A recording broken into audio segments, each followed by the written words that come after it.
Diferentes expertos nos ayudan a tener una visión que nos hace ver las cosas desde otra perspectiva. Porque para aprender, hay que desaprender. En Carolina, la mujer de hoy, esta es la entrevista del día. Quiero darle la bienvenida en nuestra entrevista del día al licenciado Julio Zelaya, que está hoy con nosotros para hablar sobre el tema la ciencia de la influencia, el método de los mejores vendedores. Julio, buenas tardes, bienvenido a la radio. Hola, mi querida Carolina, que aquí me siento en casa contigo y gracias por el espacio y ojalá que sea un programa donde podamos compartir buenas herramientas y reflexiones con toda nuestra audiencia. Y gracias por compartirnos esa charla que diste sobre cómo ser influyente, que es el contenido que estamos compartiendo hoy para quienes los deseen pedir. ¿Cuándo diste esa charla o cuándo la hiciste? Fíjate que ya hace algunas semanas y basado un poco en muchas personas que me decían, Julio, ¿qué hacemos para vender más en una época donde todo ha cambiado? ¿Qué nos recomiendas? Y hay mucha literatura al respecto, mucha investigación que se ha hecho que conteste esa pregunta. ¿Qué hacen las personas más influyentes y las personas más efectivas para lograr resultados? Así que empezamos a compartir, he compartido esto también con diversas organizaciones a nivel privado, con las empresas, y ha sido muy interesante ver cómo algunas de estas ideas y estos principios se pueden aplicar y sobre todo ver resultados. ¿Te has dado cuenta, obviamente, a través de todo ese proceso, qué hacen las empresas, qué hacían las empresas en esa inercia en la que veníamos, digámoslo así, y por otro lado, ¿qué han dejado de hacer que tienen hoy que implementar? En definitiva, como bien dice la introducción de tu programa, para aprender hay cosas que hay que desaprender. Y hay muchos paradigmas. Te voy a dar uno interesante. Si tú has visto, muchos vendedores les dan un entrenamiento de manejo de objeciones. Y yo me hacía la pregunta, imagínate un curso para saber pelearte. Y yo me hacía la pregunta, si tú tienes que llegar a manejar objeciones, quizá es porque no llegaste a entender bien la necesidad inicial. Y ese es un tipo de paradigma que tú puedes tener y desaprender, que no necesariamente los mejores vendedores o las personas más influyentes tienen que llegar a tener objeciones, sino más bien a negociar dudas que tiene la contraparte. Y nos dimos cuenta que los mejores vendedores o personas que logran esos resultados, en realidad lo que pasan es su tiempo entendiendo las necesidades de la contraparte. Y este tipo de paradigmas son los que me llamó la atención, algo tan simple, pero que lo hacen los seres humanos que logran tener mejores relaciones humanas.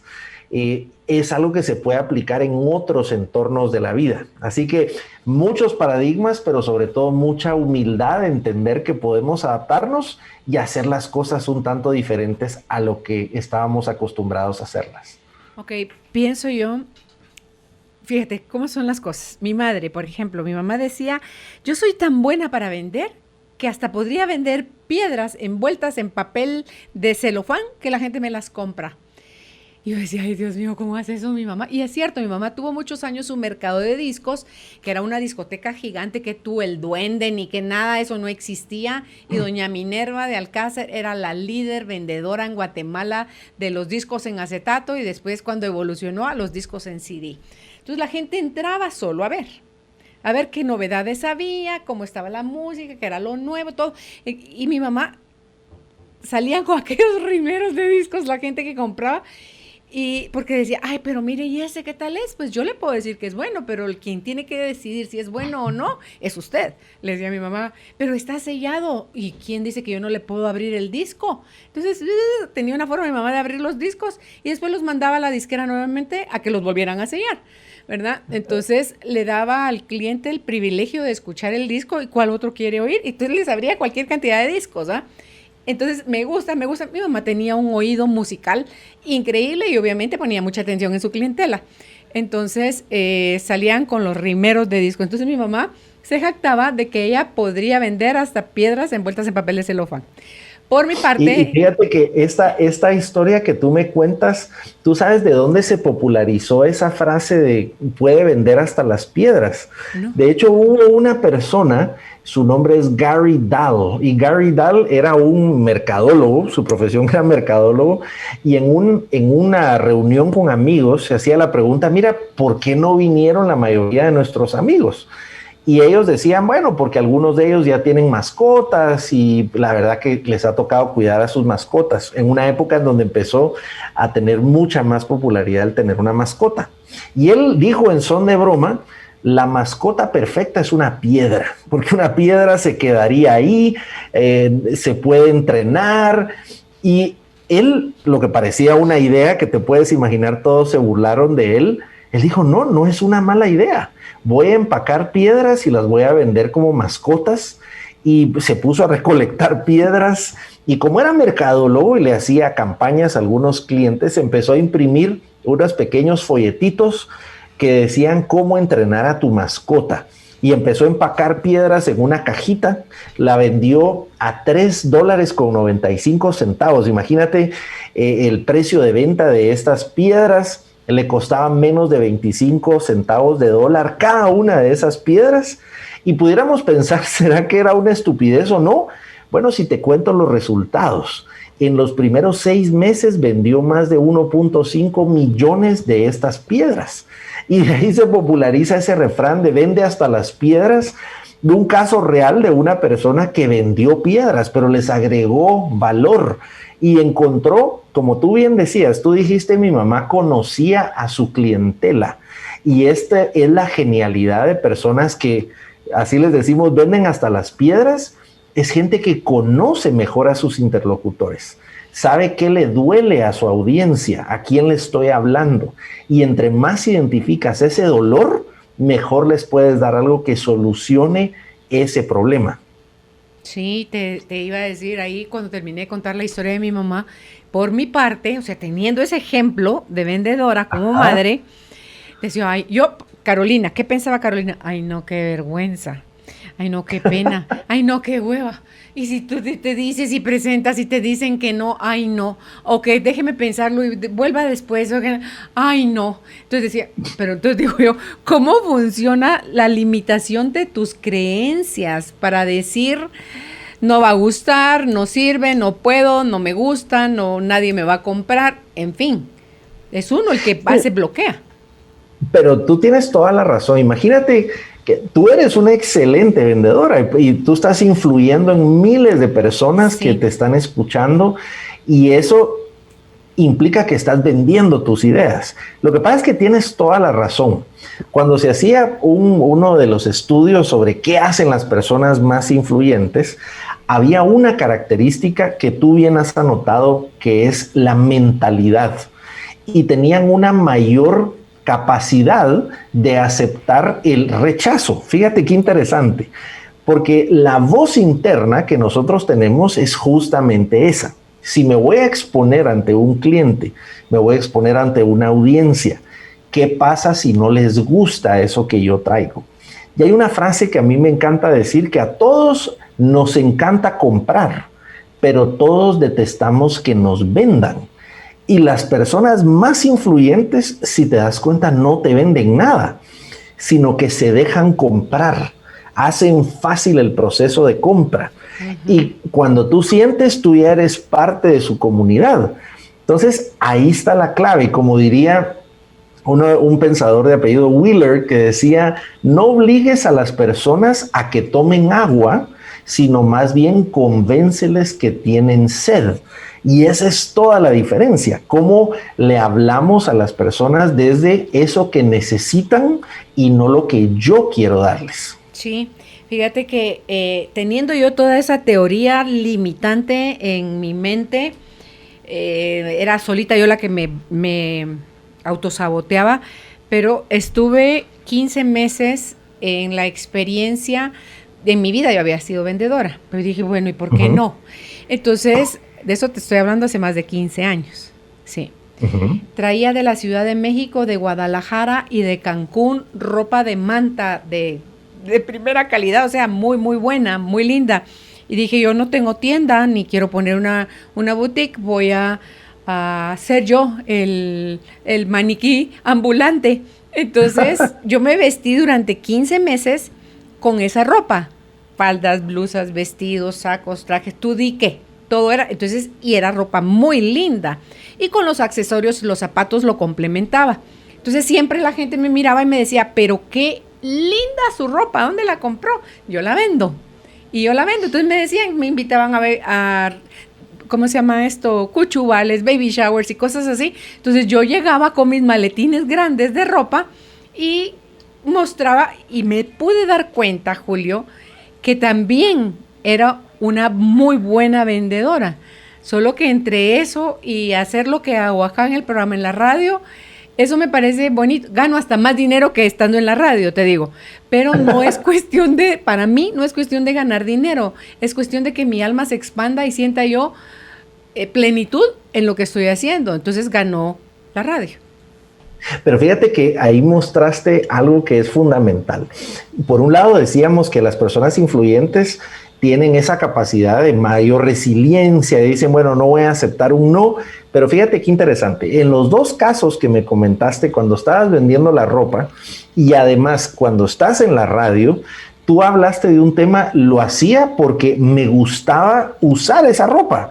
Yo creía firmemente en esto y ahora me lo acabas de decir. Yo creo que lo que hago en la radio tiene un impacto importante y eso es fundamental. Cuando tú le hablas a una persona que le encanta lo que hace, te está vendiendo sin venderte, porque te contagia. Tú dices, yo quiero de eso. Pero hay personas que estarás de acuerdo que yo el otro día hablaba con un líder espiritual, ¿verdad? Que yo le decía, mira, yo no te la creo, porque tú me dices así como, es que Dios cambió mi vida, pero me lo decía de una forma que yo digo, no te lo has comprado tú primero, no me vendas algo que tú no has comprado. Le hubieras dicho, pero te la cambió poquito, le hubieras dicho, que no tenía esa pasión. Sí, está empezando el proceso. Mi gordo, sí. Es incipiente. Pero eso se nota y yo creo que las personas que son influyentes creen profundamente en eso. Y fíjate, se han usado sinónimos. Imagínate que decimos son evangelizadores de la marca. Y cuando usamos esa palabra, ¿qué hizo la diferencia con los evangelistas? Que se creyeron la cosa de fondo y decían, yo quiero compartir de esto. Y esa es la gran diferencia. Incluso tú sabes que empresas como Apple, que son gigantescas, es la empresa más grande del mundo, tienen puestos que tenían un puesto de CEO, pero que no era el jefe, sino que era el Chief Evangelist Officer. Y decía, yo me voy a encargar de evangelizar a otras personas en estos productos y servicios que nosotros hacemos. Pero ¿cuál era la premisa? Que esos evangelizadores eran fanáticos de la tecnología, es decir, lo creían, lo vivían. Y yo no sé si tú lo has visto, hay personas que tú les puedes hablar de cierto tópico relativo a su empresa y son tan amantes de su empresa que tú no les puedes tocar la empresa porque se enervan y dicen, no me vayas a hablar mal de mi empresa. Lo mismo pasa a veces con consumidores de iPhone o de un teléfono de otra marca que dice, pareciera como que son accionistas de la compañía. Pero esas personas son las que hacen la diferencia. Y mira, te cuento una anécdota que ilustra esto. Cuando me estaba trasladando a mi casa, recuerdo que los constructores me decían, Julio, a usted le gusta la tecnología, le quiero presentar a alguien de una empresa para temas de tecnología. Al inicio yo pensé, bueno, a lo mejor y alguna cosita le pongo a la casa, hasta que me presentan a este personaje, Carolina. Mira, me habló con tal amor por la tecnología y me dibuja, es que Julio, imagínese usted que da una conferencia, imagínese acá hay una bocina. Mira, me trasladó una visión con tal pasión, como si la casa fuera de él y que él iba a vivir en ella, que cuando sentía me estaba haciendo una propuesta gigantesca, yo le digo, ¿en qué momentos me presentaron contigo que te compré sin necesidad de haberlo visto? Pero eso es lo que hace que él no se estaba vendiendo. él se estaba dejando comprar y además estaba siendo influyente porque me estaba hablando desde algo que a él le apasionaba. Y genuinamente se notaba que no me estaba vendiendo, sino que me quería ayudar. Y déjame decirte que esa casa es desde donde estoy transmitiendo. Esa tecnología en efecto me ayudó, porque aquí está el tema. Los vendedores más influyentes buscan relaciones de largo plazo. De largo plazo. Te puedo decir que la persona que me atendió en la tienda donde compré todos mis electrodomésticos, lo he referido con tantas personas porque su nivel de servicio es tal.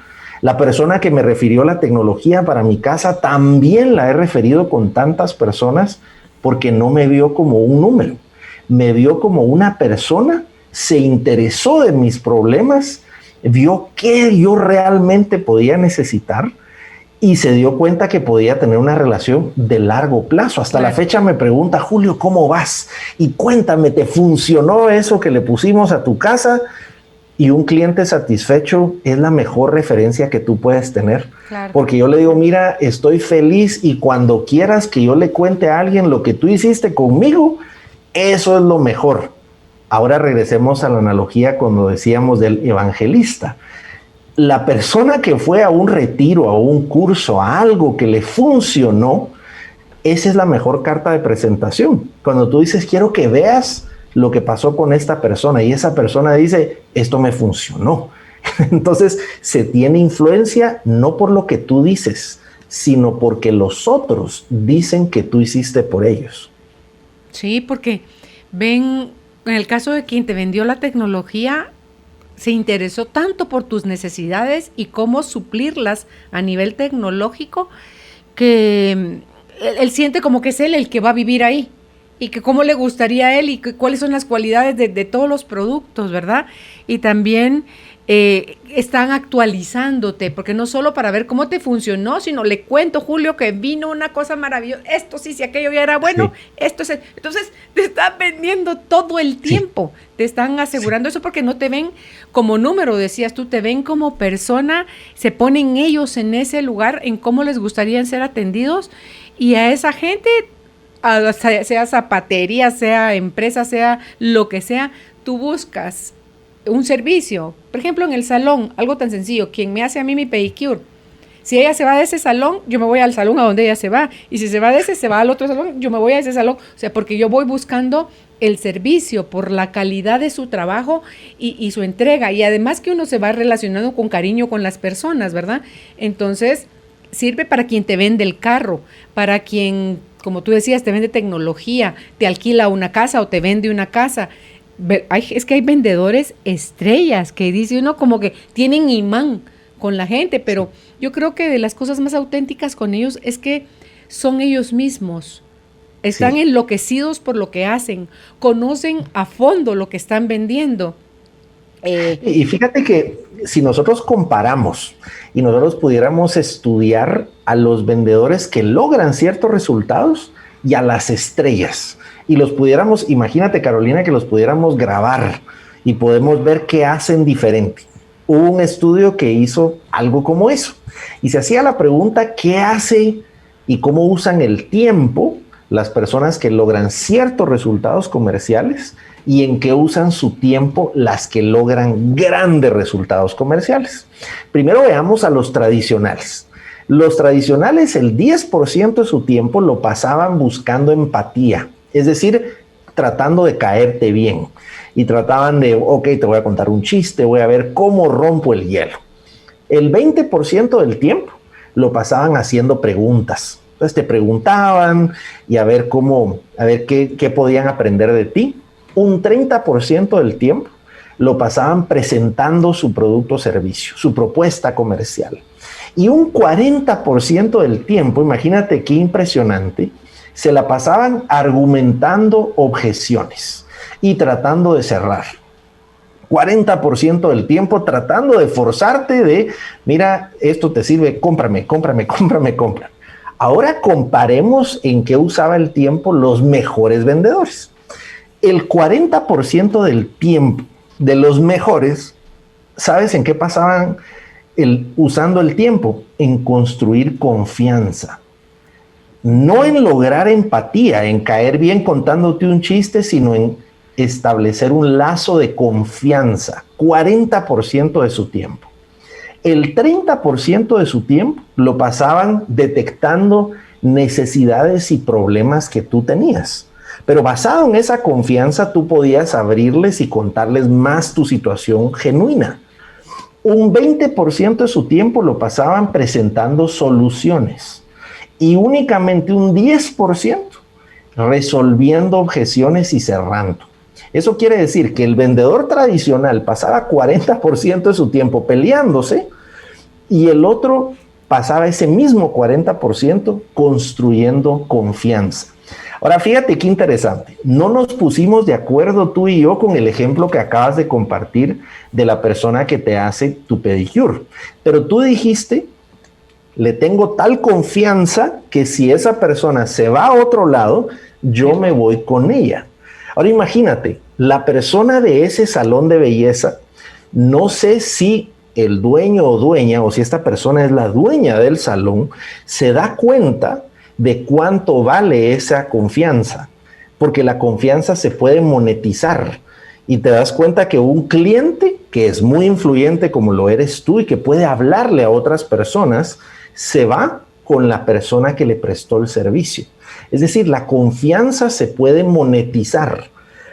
Ayer tenía una conversación fascinante con Julio Héctor Estrada, que fue el ministro de Finanzas de Guatemala y una mente brillante.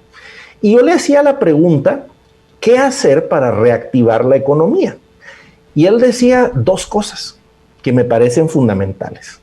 Dice, las personas que van a triunfar en medio de crisis, por un lado tienen un capital intelectual de competencias. Quiere decir, ¿qué es lo que sé hacer? ¿Qué es lo que he aprendido? ¿Qué es lo que conozco? La parte de mis competencias que está en mi parte del intelecto. Pero él le agregaba un segundo componente, en la calidad de mi capital social. Quiere decir, la calidad de mis relaciones, las relaciones que tengo, las redes de contacto que he cultivado y además a cuántas personas he impactado positivamente. Y él contaba un ejemplo y él decía qué pasó con los judíos que salieron en época de guerra. Se fueron a diversos lugares y aplicaron las dos cosas. Su capital intelectual, lo que sabían hacer, pero dos, trabajaron juntos, su capital relacional, y se ayudaron entre ellos para salir adelante. Y creo que eso es lo mismo. La pregunta que yo le haría a nuestra audiencia es, ¿cuál es tu capital intelectual? ¿Qué tanto te estás preparando? ¿Qué sabes hacer? ¿Cuáles son esos dones que pones al servicio del mundo? Pero dos, ¿cómo es tu capital relacional? ¿A cuántas personas conoces? ¿A cuántas personas has ayudado? ¿Dónde está? Porque la combinación de ese capital intelectual y el social es lo que permite que tú puedas salir adelante no importando la crisis en donde estés. ¿Y por qué hablo de este tema? Porque eso es la confianza. Lo que hacen los mejores es construir capital social. Dice, voy a construir relaciones de largo plazo. Y estarás de acuerdo conmigo, Carolina, que cuando ya conoces a la persona, todo es más fácil. Si yo, por ejemplo, fuera a viajar el día de hoy en el aeropuerto, imagínate que ahora que ya salió el primer caso positivo y demás, hay menos confianza. A menor confianza, por lo tanto, hay más burocracia. Hay que hacerme más exámenes, hay que pasar más tiempo, hay que prepararme más. Y a mayor confianza, todo es más rápido. Si yo pudiera creer, si una persona me dice, no, le prometo que yo no tengo COVID-19, perfecto. Y supongamos que yo confío 100% en esa persona, ya no tengo que hacer mayor cosa. El tema es cuando se fractura la confianza. Y ahí es donde todo se complica, porque tienes que supervisar más, tienes que buscar más controles. Y por esa razón, los mejores vendedores tratan de cumplir siempre su palabra. Tratan de sembrar positivamente porque saben que su capital no es de corto plazo, sino que es de largo plazo en cómo las relaciones fructifican en el tiempo. ¿Qué consejos darías tú hoy para quienes están en la venta puedan aumentar ese porcentaje? Si antes estaba en los niveles bajos, ¿cómo llegar a ese 40%? ¿Qué hay que hacer para construir confianza entre tú y tus posibles clientes? Esa es una pregunta que me encanta. ¿Y cómo construir confianza? Contestémosla de la siguiente forma. ¿Qué profesión pensaríamos que tiene mayor confianza para que yo vaya con ellos o ellas? Probablemente pensamos un médico.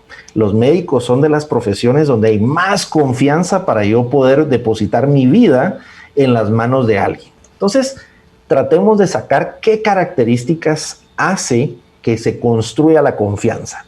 Primero, cuando yo voy a una clínica de un doctor, lo primero que hago es sentarme y ver qué títulos tiene colgados.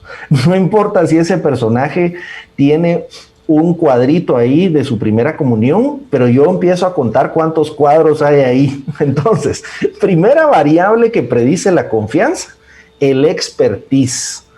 ¿Qué puedo hacer para tener más confianza? Prepárate más, vuélvete un experto o experta en eso que estás vendiendo. Esa es la primera variable. Vuélvete la autoridad en el tema, que las personas te reconozcan como la autoridad en el tema. Segunda variable, cuando yo voy donde un médico, me encanta que me pregunten más que me digan lo que creen. Recuerdo en una ocasión, fíjate Carolina, que acompañé a un amigo que había perdido como 200 libras. Iba donde un cirujano plástico que le iba a hacer un procedimiento para mejorar, había perdido mucho peso. Y el cirujano plástico, cuando nos vio entrar a los dos, me vio a mí y no dijo nada, solo me dijo: Julio, no te preocupes, vas a quedar muy bien. Y mira, yo dije: Dios, Padre Santo, ¿qué habrá visto este personaje?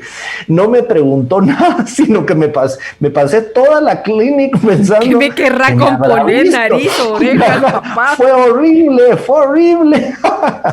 Entonces, segunda variable que predice la confianza, preguntar más.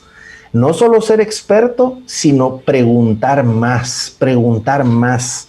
Y a mí me pasaba en muchos casos acompañar a mi papá, que mi papá, su segundo matrimonio fue alguien unos años menor a él. Y no te imaginas cuántos vendedores, por tratar de quedar bien con mi papá, en lugar de preguntarle, le decían: don Julio, algo para su hija.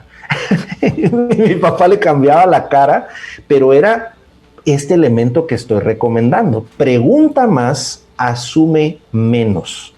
Ahora vayámonos a la tercera característica. Si yo voy donde un médico, ¿qué espero que ocurra cuando ese personaje me da una receta y yo me tome el medicamento?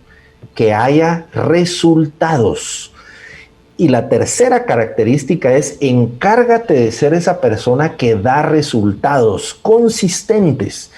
Que yo pueda, imagínate, yo recomendaba a esta persona de tecnología, pero porque me dio un resultado.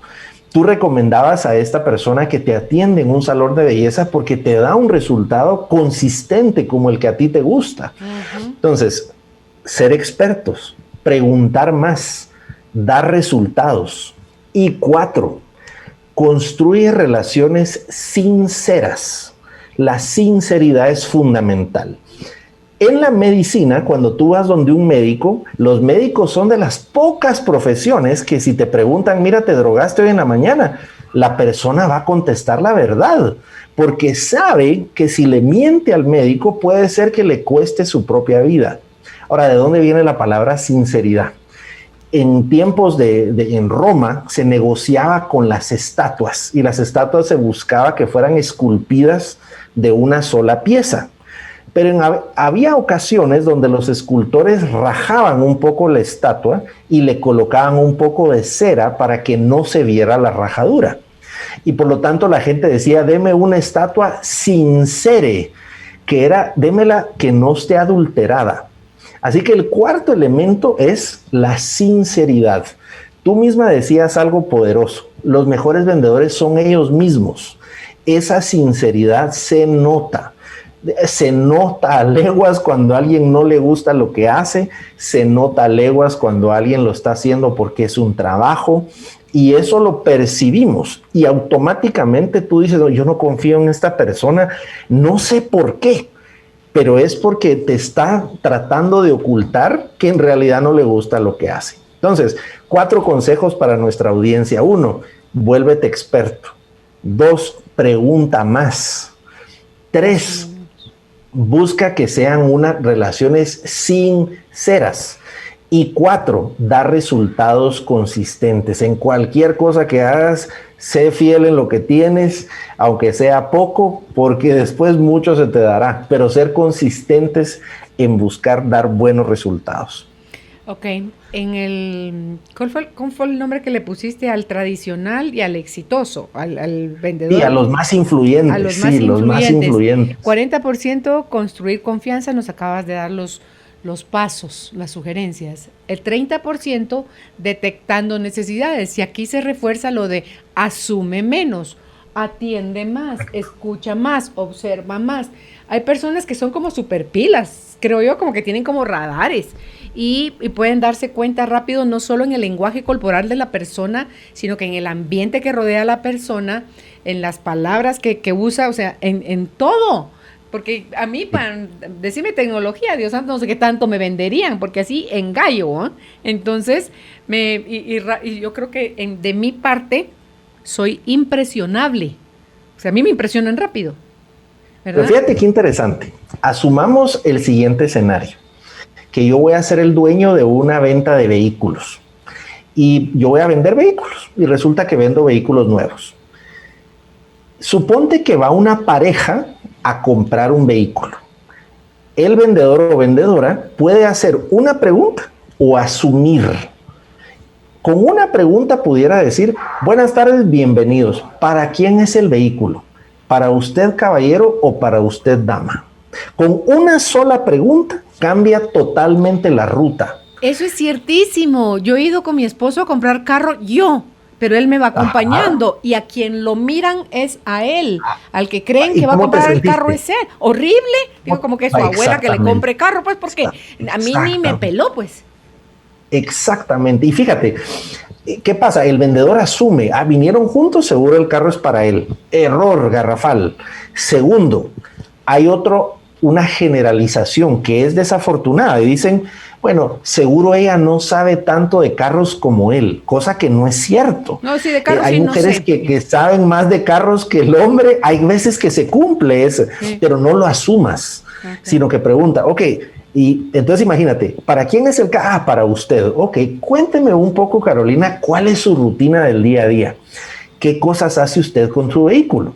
Entonces ahí tú puedes contarle, pues fíjense que yo voy a la radio en este momento, tantas veces voy al supermercado, yo soy la que hago esto, pero resulta que también practico estos deportes y por lo tanto tengo que cargar con muchas maletas y cosas. Perfecto.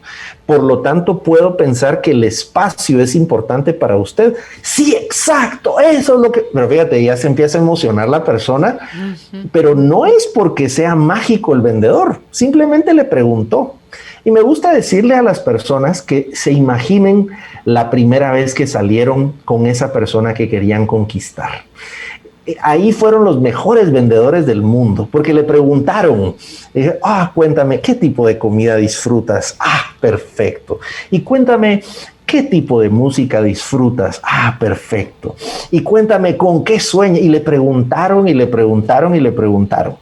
Y resulta que en la siguiente cita, mágicamente fueron a ese lugar donde servían ese tipo de alimento, donde colocaron ese tipo de música y la otra persona decía, wow, eres mi príncipe azul. Pero era un proceso de preguntar, de observar y de buscar servir al otro. Ese es el proceso comercial. Es 2 ojos, 2 manos, 2 oídos, 1 boca. Buscar más estímulos de descubrimiento antes de lo que hablo. Ok, me encanta, porque yo lo viví, eso que tú estás diciendo, no se siente bonito, no quieres hacer negocio ahí, entonces ya como de mala gana diciendo, no, mire, ¿sabe qué? Yo ya no tengo hijos, ya todos se casaron, es para andar yo sola prácticamente, porque el fin de semana usamos el carro de mi esposo, ya no quiero camioneta, quiero sedán, pero mándeme la cotización. O sea, ya así como que, ya ni para qué le di la información, pues si ya no te hacen sentir como que interesas, como que quieren servirte, no te hacen sentir eso. Entonces ya vas a otro lugar, y hay lugares donde acabamos de estar con mi marido, que le digo yo a él, pero así impresionada con el servicio, digo, wow, qué rico se siente cuando llegas a un lugar donde la gente ama lo que hace, porque se desbordan, porque te hacen sentir en casa, si estés en un restaurante, donde sea que estés en una casa ajena, porque no necesariamente te quieren vender algo, sencillamente te reciben en su casa, un anfitrión, una comida, una reunión de amigos. El que es anfitrión y se va a desbordar. Entonces dice uno, si eso se puede aplicar a toda la vida, a todas tus áreas de vida, no solo porque tú decías al principio, nos vendemos. Yo vendo mis servicios en la radio y no porque cómprenme, no, sino que sencillamente si yo quiero tener tu atención para que recibas el mensaje que damos aquí en Carolina, la mujer de hoy, tengo que hablar con palabras amigables, entendibles, buscar tener temas en el programa que enriquezcan la vida de las personas, que aclaren dudas, que les den herramientas. Entonces, así es como vamos a cumplir en febrero 25 años, Julio, de estar haciendo el programa, wow, que para mí ha sido todo un proceso de vida personal y el programa se ha ido transformando conforme yo me fui transformando. Entonces, eso es lo que al final cautiva a la gente, porque yo aquí además lloro, yo aquí me río, yo aquí me enojo, yo aquí como que fuera transparente. Me dice mi marido, tú sos un libro abierto, Carolina, en la radio. Entonces le digo yo, es que me vean como la famosa Carolina, la mujer de Dios. No, que me vean como una mujer que tiene en su corazón la intención, no solo de sanar yo misma, sino que de compartir con otros esos procesos para que puedan ellos también encontrar esa facilidad de vida o esa luz. Entonces, si me muestro como soy, tengo el permiso y la libertad de ser yo misma donde sea que esté. Si estoy en el teatro dando un programa en vivo, soy lo que me estás viendo ahorita aquí en la cabina. Si estoy en mi casa recibiendo amigos, soy la misma persona. Si voy al súper, soy la misma persona. O sea, donde sea que esté, es más fácil y más bonito ser yo misma. Y obviamente que en ese proceso, tengo claro, va a haber gente que me va a amar y va a haber gente que me va a criticar, pero ya no depende de mí, o sea, ya depende de la otra persona. Entonces, se aliviana uno un montón, Julio, y si ganar dinero quieres con lo que eres y con lo que haces, bota carga porque ser tú es a lo que veniste a esta vida y ya la plata viene como un efecto secundario, creo yo. Pero fíjate que tú acabas de decir algo que es tan profundo y que si la gente tomara eso que acabas de decir, de ser uno mismo, y ese ser auténtico con uno mismo, esa vulnerabilidad, conectarse con otro ser humano. Mira, yo he tenido personas que me dicen, Julio, pero está bonito hablar de eso, pero mira el producto que yo vendo. Yo te puedo decir que yo he conocido personas que venden servicios funerarios de tal forma que tú dices, Dios mío, de verdad que ama su trabajo. Dicen, no, porque yo no vendo, yo vendo tranquilidad, yo le vendo compañía en sus momentos más difíciles y yo estoy ahí genuinamente. Conocí una persona que era un experto en vender abono. Tú ya sabes de dónde viene el abono orgánico. Así que le pueden poner el emoji que quieran a lo que esta persona vendía. Pero yo decía, Padre Santo, vende eso, vende abono orgánico y está feliz. Y te hablaba de los tipos de abono y decía, mire, es que yo lo que vendo es vida para las plantas y yo le voy a dar vida a sus jardines. Pero le fascinaba lo que hacía. No es el producto, es dar de mí auténticamente para que los demás encuentren una solución a sus problemas. Claro. Ahora, la pregunta es, ¿qué tanto pasamos haciéndonos esas preguntas nosotros? ¿Qué es lo que realmente me enciende? ¿Qué hace que se me iluminen los ojos? Porque de acuerdo al último estudio que hizo Gallup le preguntó a la mayoría de personas que tenían un trabajo cuántos les encantaba su trabajo y cuántos detestaban su trabajo. Y los resultados fueron desafortunados. El 70% de las personas entrevistadas detestaban su trabajo. Es decir, iban a ese lugar pensando, Padre Santo, voy a este martirio que por lo menos me pagan y son las 8 de la mañana, pero vamos a ver, son las 8:01, ya me lo van a hacer las 5. Te puedes imaginar pasar el 80% de tu vida en eso que detestas. Entonces, ¿qué hacen las personas más influyentes?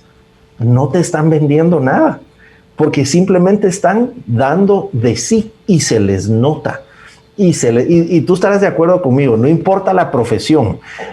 Tú puedes ser un maestro que no le guste su trabajo. Tú puedes ser un líder espiritual que no le gusta su trabajo y lo hace por trabajo.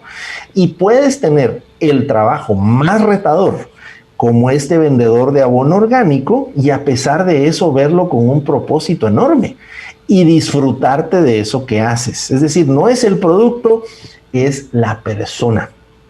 Sí, me haces pensar en esa historia donde mandan a alguien a un país, a una ciudad donde, oh sorpresa, aquí nadie usa zapatos, ¿verdad? Abortada la idea, aquí no vamos a hacer nada. Y el siguiente vendedor con la idea positiva de que aquí nadie usa zapatos, genial, todos son prospectos. Es un mercado clientes, ¿no? Virgen para poder expandirme. Y eso, tú tocas un tercer punto que es fundamental, y es la forma de ver el mundo. Y hay dos grandes mentalidades. Hay una autora que me parece genial, que es Carol Dweck. Carol Dweck hizo un estudio y ella escribe un libro llamado Mindset. Y ella se hacía la pregunta, ¿por qué hay personas que genuinamente pareciera que su mente está configurada para ver desde la abundancia y otros desde la escasez? Y ella dijo, hay dos tipos de mentalidades, una mentalidad de crecimiento y una mentalidad fija. Y esto es algo que ella encontró en cualquier población alrededor del mundo. Ella replicó el estudio. Hay dos formas de ver el mundo. Y se dio cuenta que eso estaba correlacionado también a diferentes resultados. ¿Qué crees que hacen las personas más influyentes? No es sorpresa, tienen una mentalidad de crecimiento. Andan buscando oportunidades de aprender, de desaprender, de buscar nuevas cosas. Pero por otro lado, saben que hay para todos. Les encanta ayudar a los demás porque dicen, no importando que ahora no salga este negocio, en el futuro viene algo mejor. Incluso estos vendedores contraintuitivamente a veces te dicen, mire Carolina, no me compre esto ahora porque creo que esto no le va a funcionar. Yo sería feliz de venderle, yo me ganaría una comisión, pero yo sé que voy a perder una relación en el proceso. Yo amo esos vendedores. Yo le recomiendo. Los amo. ¿Qué pasa con ese vendedor? Tú dices, no, pero por el amor a Dios, véndeme otra cosa, porque se ganó tu confianza. Yo no quería esto, véndeme algo más, por favor. O sea, te quiero dar mi dinero voluntariamente, por favor. Pero es porque se ganó tu confianza. Es cierto. Y eso es una mentalidad de crecimiento, de abundancia, de sí, hay más. No es, a este cliente no le tengo que ver carita de signo de dólar, porque no es así, lo de corto plazo. Fíjate que yo por muchos años pasé con la idea en la mente que a mí me encantaría tener como un salón de belleza, si no un salón de belleza como de extreme makeovers para la gente, ¿verdad? Entonces decía yo, si yo tuviera un negocio de esos, uno, estaría ahí atendiéndolo, porque creo que el dueño esté al frente de su negocio o cercano, o que en conocimiento y en contacto con sus clientes, para mí eso es vital. Por lo menos eso es lo que vi con mis papás. Entonces diría, ¿qué pasa si alguien viene y me dice, mire, hágame esta base o cámbiame el color del pelo y hágame este tratamiento y hágame aquello? y yo viera que su pelo no lo va a resistir, le diría, no, discúlpame, yo no te puedo hacer ese servicio porque vamos a arruinar tu pelo. Primero tratemos tu pelo y corrijámoslo si te parece y te costaría esto, o ve a otro salón, porque aquí yo no quiero que te pelees conmigo para que después vayas a hablar mal de mi servicio. Entonces yo soy de la idea de que si tuviera un negocio, preferiría perder un cliente que si eso que lo quiero hacer por complacerlo, le va a hacer más daño que quedar yo bien con el servicio. No, y fíjate que eso es, los asiáticos tienen una filosofía de vida que decía, el alumno llega, pero el maestro llega cuando el alumno está listo para recibirlo. Y esto aplica en cualquier relación humana. Hay productos y servicios que no son para todas las personas, que si tú se los dieras a una persona le harías un daño. Pero está en esa honestidad de tener la relación, de decir, mira, en este momento esto te puede hacer daño. Si te vendo esto, esto puede no funcionarte. Y regreso al ejemplo de los médicos. Imagínate que un médico por tener pereza de decir, no, yo voy a ganar más en una operación, mejor voy a operar a la persona en lugar de darle esta pastilla que a lo mejor surte el mismo efecto. Tú pierdes totalmente la confianza en esa persona y buscarías que nunca nadie vuelva a hacer algo con ese médico. Y es como aquel chiste, ¿verdad? Y ese doctor, él es el que me tiene caminando, pero te curó, no, es el que me quitó las piernas, ¿verdad? que no, me tiene aquí sin poder caminar. Ahora, ¿cuál es el tema? ¿Cómo vemos a cada persona en el tiempo? Y las personas más influyentes ven las relaciones de largo plazo. Y esa es una disciplina de vida que creo que aplica para todo. Y por cierto, felicidades por tu aniversario de matrimonio. Gracias. Que hoy, imagínate, 46 años, qué bendición. Gracias. Y vaya si tú no nos puedes dar consejos de cómo ver en el tiempo las relaciones. Pero imagínate en una sociedad en donde todo pareciera estar de obsolescencia programada, en donde las cosas son desechables, las cosas no funcionan, pero si tenemos una óptica de largo plazo, yo puedo invertir en las relaciones de esa misma magnitud. Y te puedo dar un par de ejemplos de esto aplicado a las ventas. Recuerdo en un momento que yo estaba por cambiarme a mi casa y ahora voy a otro segundo vendedor quien me vendió mis electrodomésticos y me decía, Julio, no compre ahora, esperemos hasta mayo. Yo, pero si te puedo comprar ahora, no, mire, espérese un par de meses. A mí me encantaría que me comprara porque yo voy a ganar mi comisión ahora y es equipar su casa, pero en mayo va a haber el mejor precio. Así que espérese unos días, va a ver que le va a convenir. Tú no te imaginas el beneficio que eso fue haberme esperado ese tiempo, pero ese vendedor pudo postergar una gratificación de una comisión instantánea por un cliente como yo que lo ha referido a cuanta persona puedo para que le compren a él. Pero esta persona se ganó mi confianza. Pero nuevamente, ¿cuál fue la cosa? La mentalidad de largo plazo. Una mentalidad de abundancia, sí, hay más clientes. En este momento le voy a decir que no, pero después me va a decir que sí. De cultivar la relación, porque me preguntaba cómo va con su casa, aquí le estoy guardando sus cosas, no se preocupe, dar un seguimiento, pero una intencionalidad de servir. Y creo que estos temas, por un lado, son filosóficos, pero la filosofía de las ventas tiene que ver mucho con la filosofía de las relaciones humanas, de cómo vemos a las personas. Uh-huh. Y curiosamente, en una ocasión le preguntaron a una persona que tenía mucho dinero, mira, pero ¿por qué tienes más? Le decía, mira, no sé cuál es el principio, pero yo he sembrado tanto en las personas que yo estoy cosechando en múltiples momentos y no lo hago porque quiero cosechar, lo hago porque genuinamente me gusta servir a los demás.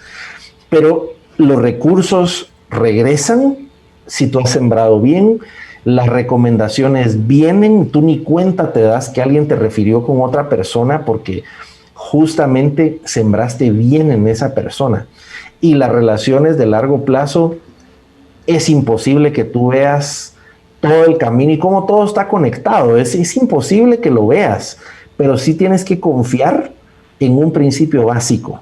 Sí. No derribes los puentes que te ayudaron a cruzar. No derribes los puentes que te ayudaron a cruzar. Estamos todos conectados y si ves de las relaciones de largo plazo, tendrás no solo más influencia, sino más resultados. En una oportunidad fui yo buscando un juego de cuarto estaba. Entonces fui a diferentes mueblerías y entré a Calea. Y tuve la suerte que la persona que me atendió con todas las explicaciones y atendiendo mis necesidades, lo que tú nos has estado diciendo hoy, y ya, encontré lo que quería, me voy a llevar y me voy a la caja para pagarlo, veo cuándo lo van a llevar a la casa. Entonces, cuando estoy por pagar, él está a la par mía y me dice, me llama a un lado, mire, ¿usted no tiene la tarjeta BI? No, le dije, ¿por qué? Porque si usted tuviera esa tarjeta, le haríamos no sé qué cantidad de descuento y se ahorraría más de 2,000 quetzales, ¿verdad? Entonces yo, ¿what? Entonces, pero mire pues, yo acá afuera, porque el Calea está cerca del Oakland Mall, ¿va? Entonces me dice, ahí está el Banco Industrial. Vaya, con su cédula le dan la tarjeta y aunque yo no sea cuentaviente del Banco Industrial, sí, se la van a dar. Entonces, muchas gracias, porque mire, se va a ahorrar tanto, ¿va? Y me voy. Y al ratito regreso, ¿verdad? Ya para pagar, aplicándome mi descuento. Entonces, yo me volví compradora de este señor. Yo volví a esa tienda cualquier cantidad de veces. Entonces le decía, mire, cuando venga algo parecido a esto, que también necesito esto, él me llamaba. Doña Carolina, fíjese que entró nueva mercadería. ¿Le gustaría visitar la tienda para ver si hay algo que a usted le pueda servir o se parece a lo que usted necesita?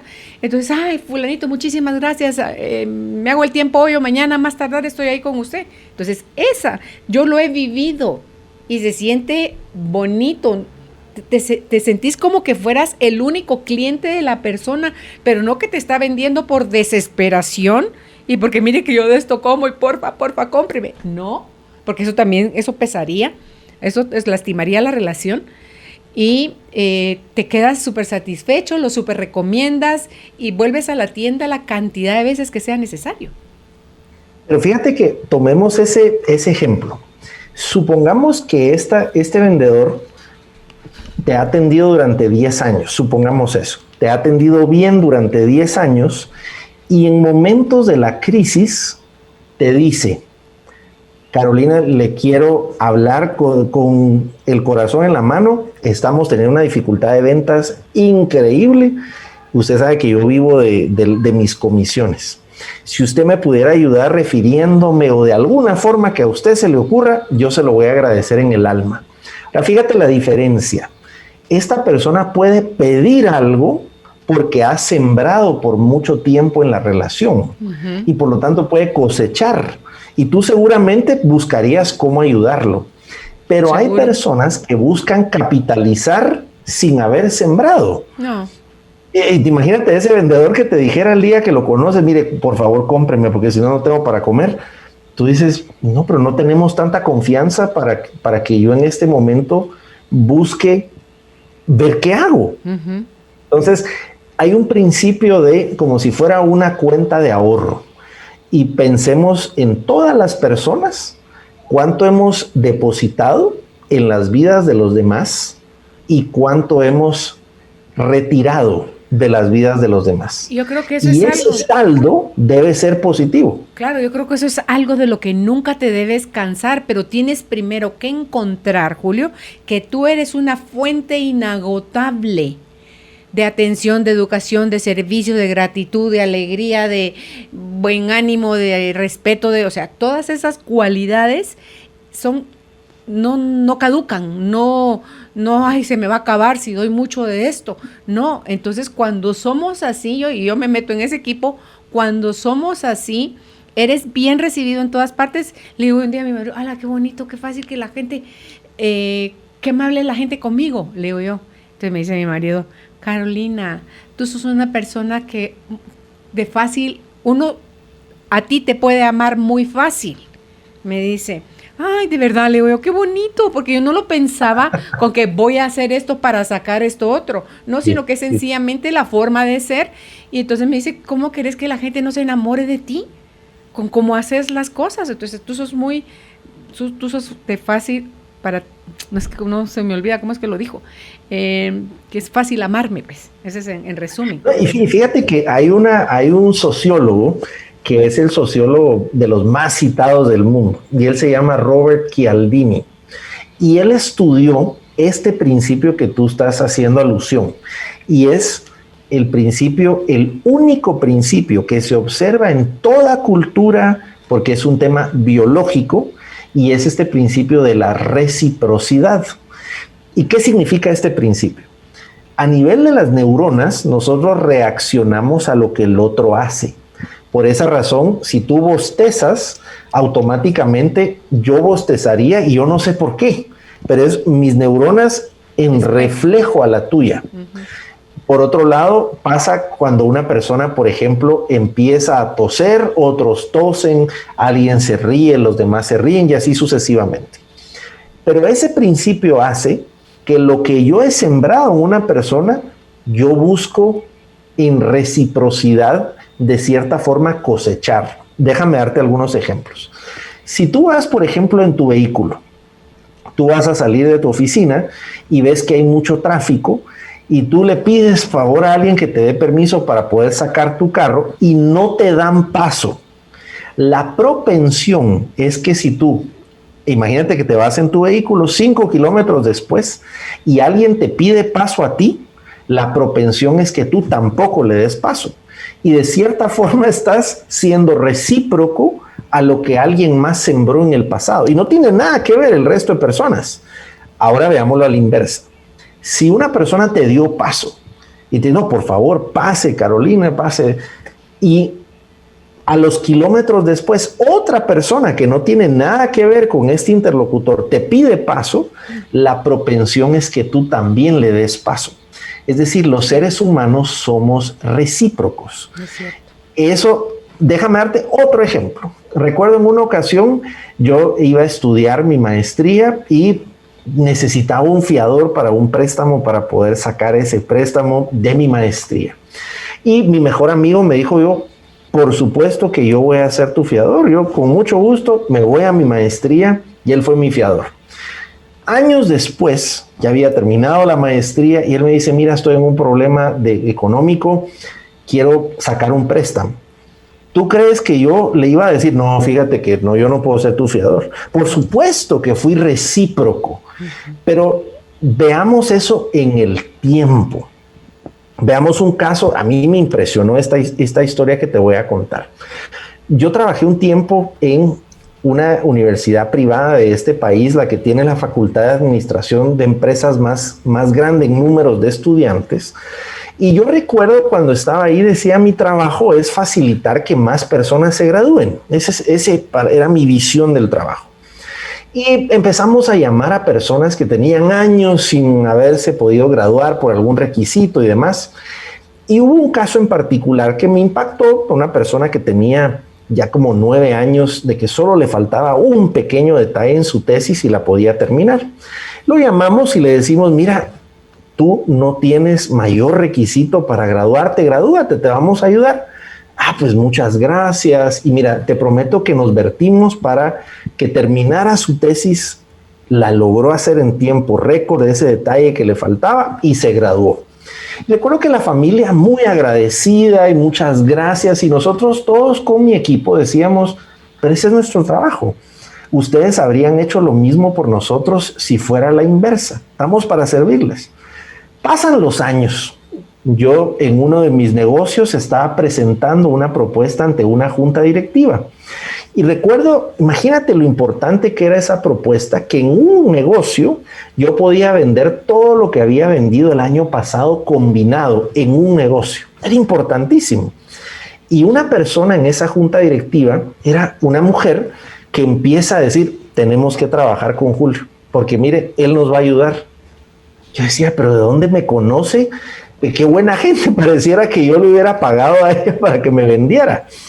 Y esta persona decía, no, hay que trabajar con Julio, ahí van a ver.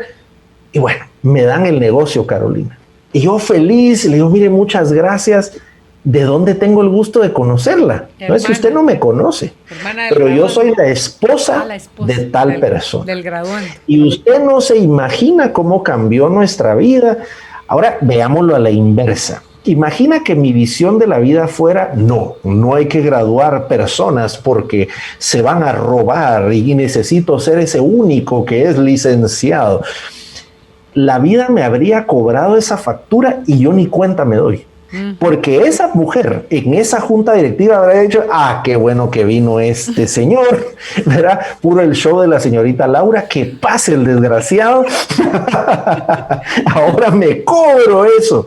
Y tú ni cuenta te das. Sí. Entonces, hay un dicho que se populariza, dice, haz bien y no mires a quién. Y yo creo que es una frase más profunda de lo que aparentemente es. Robert Cialdini hizo varios estudios. Imagínate uno que fue fascinante. Tomó tarjetas de Navidad y tomó una base de datos de personas que él no conocía y se dio a la tarea de escribirles una carta a puño y letra con el nombre de la persona. Y le decía, señor fulano de tal, feliz Navidad, que Dios lo bendiga atentamente, y el nombre del profesor.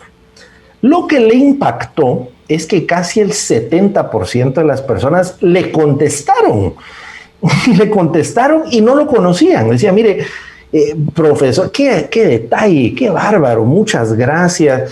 Y le escribían cartas también de puño y letra. Y esto prueba el principio. Los seres humanos somos recíprocos. Lo que hemos recibido buscamos darlo, sea bueno o sea malo. Los seres humanos somos recíprocos y por lo tanto el principio es, si quieres ser más influyente, estás seguro que estás sembrando lo suficiente de eso que quieres hacer. Un mentor mío me dijo, si quieres ser millonario, haz millonarios a muchas personas y por lo tanto tú serás millonario. Y ese principio de, viértete en los demás y después los demás se encargarán de ver tus propias necesidades. Y es un tema que lo he visto en la práctica de tantas veces que me cansaría de decirles. Es cierto, y cuando das y haces desinteresadamente, no estás a la espera de que venga algo de vuelta. Estás nada más, sigues avanzando y sigues haciendo más de eso. Y cuando yo, hace algunos años le decía a alguien, yo a veces sí me he preguntado, Dios mío, le dije a esta persona, tú no te cansas de darme, o sea, de bendecirme y darme. Entonces me dice, qué barbaridad. Cuánta soberbia me dice en esa frase. No, pero de verdad, le digo, yo sí le pregunto a Dios, ¿por qué no le das a alguien más también? Le decía yo. Entonces no me digas, me dice, que ya tienes todos tus sueños, ya están realizados. No, pero algún día llegarán los que faltan, le decía yo, así como que sin mayor prisa. No, entonces con ella aprendí a hacer el cartel de visualización. Y las 6 cosas que puse en mi cartel de visualización, Julio, que tenía yo ahí, te estaba anotado la frase que repetía y lo visualizaba y lo sentía con mis 5 sentidos y todo lo que aconsejaban con eso de lo de la ley de atracción. Todo lo que yo puse en el cartel, todo se cumplió. Entonces me dice, yo creo que el problema contigo es que no estás consciente de todo lo que estás sembrando. Por eso es que tú cosechas tanto. Pero algo como no voy con, estoy sembrando porque voy a sacar 100 quintales de maíz, por eso tengo que sembrar tan cantidad al terreno de maíz. No, sencillamente soy tan feliz haciendo lo que hago y además yo decreto, porque de mi boca sale, porque lo creo fehacientemente, que el dinero viene a mí de forma fácil, graciosa y abundante.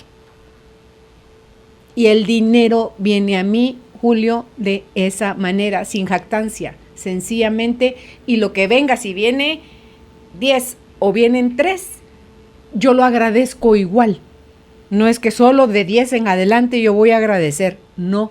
Entonces yo sí creo. Entonces vienen contrataciones, viene la venta del libro, vienen charlas, vienen eventos, o sea, todo eso, digo yo, sí es cierto. O sea, yo lo digo, lo declaro, porque lo veo funcionando en mi vida y no estoy pendiente del número. Entonces, hasta que te regalaron un pastelito o te invitaron a una refacción, para mí todo eso es cosecha. Entonces, eso es bonito porque el agradecimiento, creo yo, hasta anticipado de las cosas que van a suceder, que no han sucedido. Yo desde ya agradezco y bendigo todo lo que va a venir porque sé que todo lo que viene a mi vida viene con un propósito. Sí. Que a veces viene disfrazado de problema, pero tiene un propósito. Entonces, me impacto porque te lo puedes recibir como problema, pero no tardo mucho en decir, no, ok, vaya, hiciste tu drama, bueno, ahora respira profundo y búscale, encuéntrale por dónde la solución, que es el siguiente paso que tú mencionabas, que decías que el 20% de estos vendedores exitosos están presentando soluciones, y en lo que a mí respecta en mi vida personal, estoy buscándole a lo que me pasa, que no me estoy acomodando muy bien, a encontrar la solución, y entonces encaja. Y yo, ya puedes ver entonces que es fíjate que el cerebro es fascinante porque el cerebro en principio no reconoce lo bueno ni lo malo. El cerebro lo que es una máquina que procesa tus preguntas. Entonces, ¿qué calidad de preguntas tú le haces a tu cerebro? A eso se encarga. Entonces, por ejemplo, si tú le preguntas, pero ¿por qué soy tan pobre? ¿Por qué soy tan pobre? El cerebro dice, yo te voy a demostrar por qué lo eres. Te voy a dar todas las explicaciones y te voy a empobrecer. A decir, ¿cómo hago para generar hoy tantas ventas? Entonces, imagínate, la pregunta que le hagas tiene todo que ver con el resultado que tú obtienes. Entonces, tomemos ese ejemplo que tú dabas de hacer un pictograma.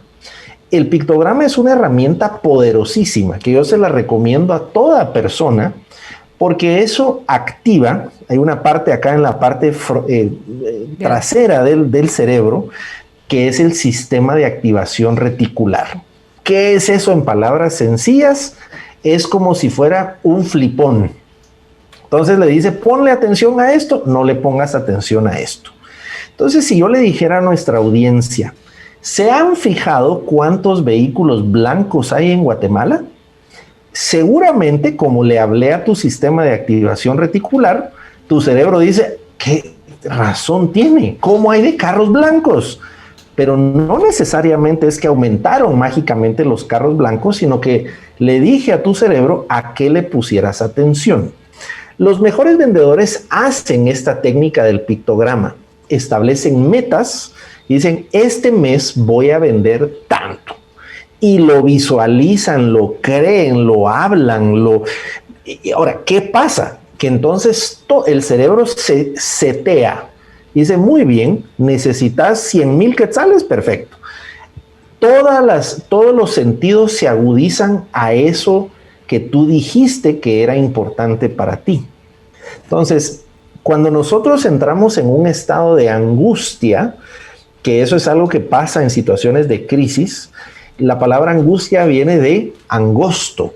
Dejamos de ver alternativas y pensamos, no, pero es que nada está saliendo bien, es que nada me está funcionando, en lugar de decir que sí me está funcionando, qué he aprendido del pasado, qué cosas tengo a mi disposición. Y nuevamente, cambiar la forma de hablar cambia la forma de vivir. Eso es un hecho y no estoy hablando de nada abstracto, es algo muy concreto, porque te forza a ver desde la óptica de la posibilidad. Y esto lo han estudiado diversas personas. Uno de los psicólogos más renombrados de la Universidad de Pensilvania, que es una de las mejores universidades del mundo, escribió un libro llamado Give and Take, tomar y dar. Y él es el profesor Adam Grant. Y este profesor lo que hacía era estudiar cómo eran las personas que tenían influencia y en su filosofía de vida en general. Y se dio cuenta que había 3 tipos de personas. La primera eran los tomadores. Son personas que, como su nombre lo dice, todo es para ellos. Todo es para ellos. Son tomadores. Entonces, esas personas no solo te piden que si les puedes dar jalón a algún lado en tu carro, sino que aparte se quedan con tu carro, se quedan con todo y tú eres la que se va a pie. Son tomadores. Segundo tipo de personas son las igualadoras. Eso quiere decir el quid pro quo. Si tú me das algo, yo espero que tú me lo retornes de alguna forma. Es dar y dar. Y los terceros son los dadores. Los dadores son los que dan más de aquello que necesariamente están pidiendo en retorno. La primera pregunta que yo le haría a la audiencia es, ¿a quiénes crees que le iba mejor en la vida? ¿A los tomadores? ¿A los igualadores? ¿O a los dadores? A los igualadores, ¿no? O a los dadores. Fíjate que la respuesta no es tan simple, porque la respuesta sería depende. ¿Y de qué depende? Del tiempo en el que lo veas. En el corto plazo les va mejor a los tomadores. En el corto plazo. ¿Por qué? Porque sacan todo lo que pueden. Corto plazo. Después, los igualadores. Pero la pregunta correcta es, en el largo plazo, ¿a quiénes les va mejor? ¿Y qué pasa?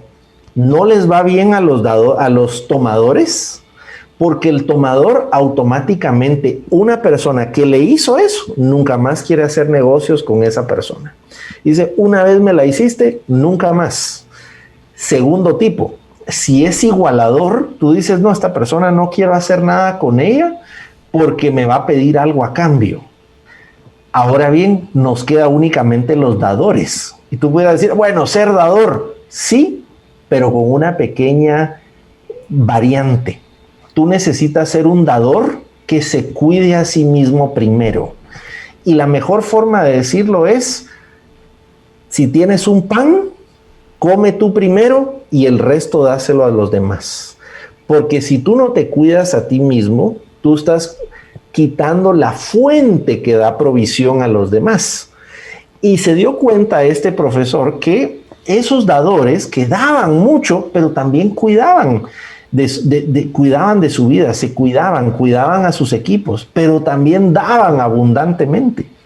Imagínate, por ejemplo, que yo dijera, ok, me voy a dedicar a hacer mis programas que hago, como compartir contigo en radio, o hacer mis programas de televisión y demás, pero no les voy a pagar a mi equipo. Entonces tú dirías, no hombre, Julio, encárgate de primero de ti, después busca ayudar a los demás. Y esa es una lógica interesante de cómo vemos la vida. Entonces, ¿qué hacen las personas influyentes? Recapitulemos esto que hemos dicho. Uno, hablan de cierta forma. Hablan de una forma específica de lo que quieren, de lo que están buscando. Le llevan a su cerebro las preguntas correctas. Dos, lo tienen muy claramente visualizado. Por eso es que las metas comerciales es importante tenerlas en todos lados, en la casa, en la oficina, porque uno lo está viviendo en presente, como si ya eso ya existe y te forza a ver desde la óptica de la posibilidad. Y tercero, ¿cuál es la óptica con la que ven la vida y las relaciones? Si es desde una óptica del tomador, del igualador o del dador que se cuida también a sí mismo. Ahí me están haciendo señas del corte. Pensaba cuando hablabas del dador, Julio, que pueden haber también dadores que dan hasta drenarse, cuando no está en equilibrio el dar, sin caer al ser el igualador. Entonces, cuando das hasta drenarte, es porque te ignoraste a ti primero y estás buscando conseguir algo con esa entrega y sumisión sin que esté contenida, ¿verdad?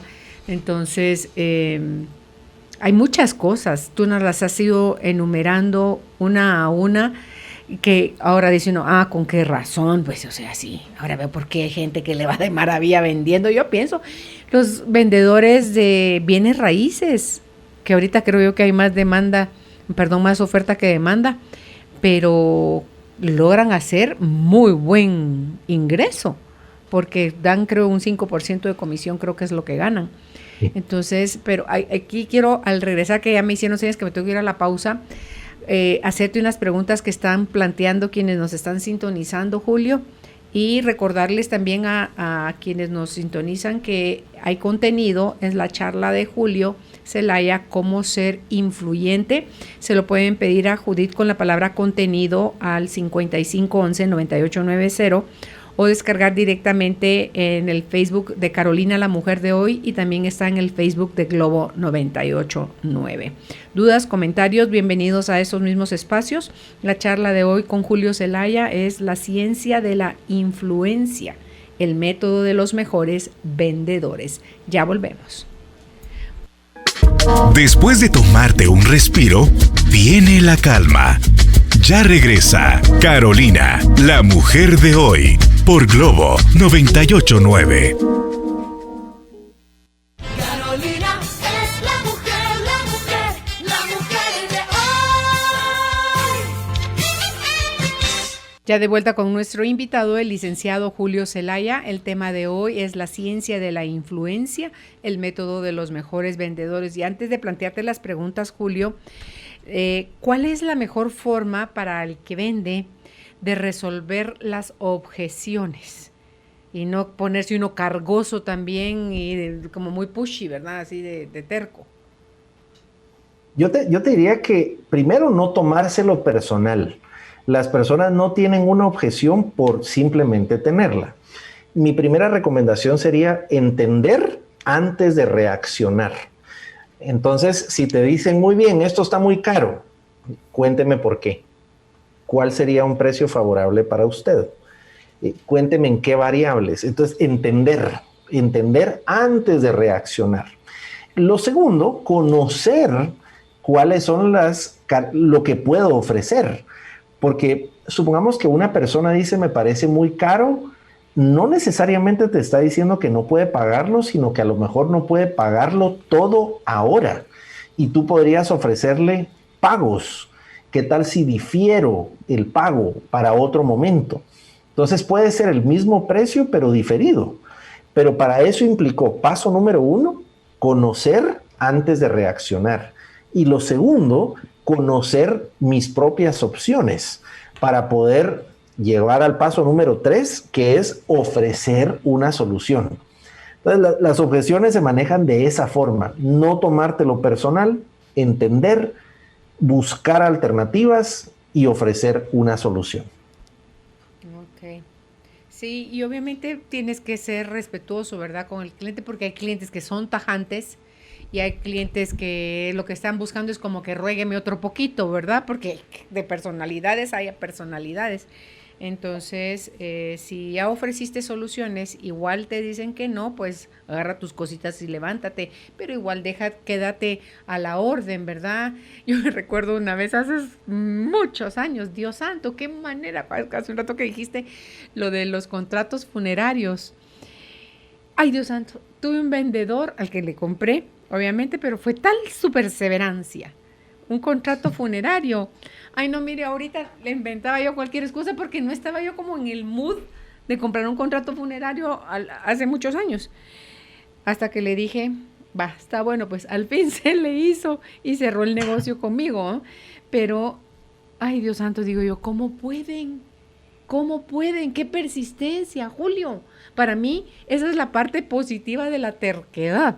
Que para mí la terquedad está en sombra y lo positivo es la persistencia. Entonces, sí, total. ¿Verdad? Pero yo te puedo apostar de la historia que narras y me encanta que tú hayas hecho esa comparación de la terquedad con la persistencia, porque para mí la terquedad es hacer lo mismo y esperando que te digan que sí cuando ya te dijeron que no. Y la persistencia es buscar diferentes ángulos para lograr ese resultado que esperas. Y en efecto, yo te puedo apostar que esa persona estuvo ahí, trató de agregar valor, siguió sembrando en la relación hasta que llegó el momento de poder cosecharlo. Sí. Porque estamos de acuerdo que no todas las ventas ocurren en el tiempo que uno las quisiera. A veces es un tema de la oportunidad que no se ha presentado. Y ahí es donde vemos la oportunidad tiene que encontrarte preparado. A veces estamos preparados, pero no tenemos la oportunidad, y a veces tenemos la oportunidad y no estamos preparados. Es la combinación de ambas cosas lo que hace la diferencia, la oportunidad y la preparación. Ok. Dice en la primera pregunta, soy odontóloga y frecuentemente llegan a la clínica pacientes con grandes necesidades odontológicas. Les hago conciencia del cuidado de salud dental, los riesgos, etc.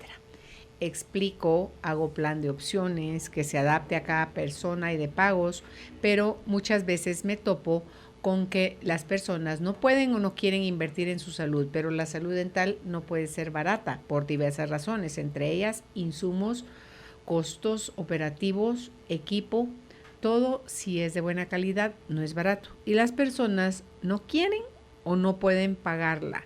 ¿Qué consejos me pueden dar? Bueno, en principio, estudiemos qué pasa con la odontología. La odontología es algo que usualmente, no en todos los casos, pero es algo que uno busca cuando tiene un problema. Me duele una muela, tengo torcido un diente y ya me dijeron que no se me ve bien, tengo mucho dolor, tengo sangrado, tengo mal aliento. O sea, hay un problema que me lleva a buscarlo. Entonces, empecemos por ahí.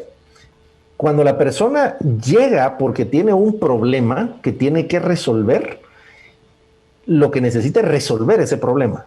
Y por lo tanto va a ser mucho más exigente en, ok, dado que tengo que resolver este problema, ¿qué opciones tengo? Va a preguntar mucho más el precio, va a hacer muchas más cosas porque sabe que es un problema que tiene que resolver y no necesariamente va a evaluar las características que está ofreciendo el mejor de los odontólogos. Entonces hay varias cosas que han hecho algunos casos exitosos. Muchos odontólogos que han sido exitosos lo que han hecho es aliarse con proveedores de cierto tipo de seguros que saben que la curación preventiva es mejor y más costo efectiva que la curativa cuando ya se presenta el problema. Entonces, lo que han hecho son estas alianzas con ciertos seguros que sí tienen esa claridad. Y lo que han hecho es promover planes que ni se sienten para el paciente, ya están diluidos en el tiempo. Es decir, ya no hay esa objeción de es caro, porque se diluye en el tiempo, lo puede utilizar como un beneficio del seguro y lo comunican de esa forma. Eso es una primera situación que han hecho algunos. Dos, muchos exitosos odontólogos y en esta profesión lo que han hecho es entender que las personas tienen un terror de ir ahí a las clínicas. De hecho, se han hecho estudios de esto. Los oftalmólogos tienen menor terror de ir donde un oftalmólogo que donde un dentista, porque el dentista uno lo asocia a voy a ir a sufrir y no voy a ver ningún beneficio de corto plazo. Solo voy a ir a sufrir a que me barrenen, a que esto. Entonces, muchos de ellos lo que se han dado cuenta al conocer a sus pacientes es en casos la objeción es el precio y por lo tanto se lo buscan resolver que sea diferido con un seguro y demás. Otros se han dado cuenta que la objeción es porque le tengo terror y han creado, por ejemplo, algunos han colocado en los techos donde la persona está viendo para arriba, le han agregado, por ejemplo, un paisaje, han colocado un televisor en el techo para poder ver temas relajantes, le colocan unos audífonos con cancelación de sonidos para que no escuchen el sonido del barreno, les han hecho olores, han hecho una inversión como si fuera un spa. Ahora, ¿por qué?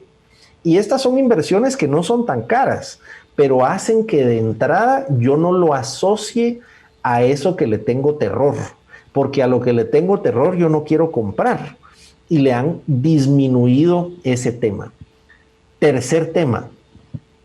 Muchos dentistas lo que han hecho es utilizar el poder de las redes sociales para explicar los beneficios que tiene una salud bucal preventiva.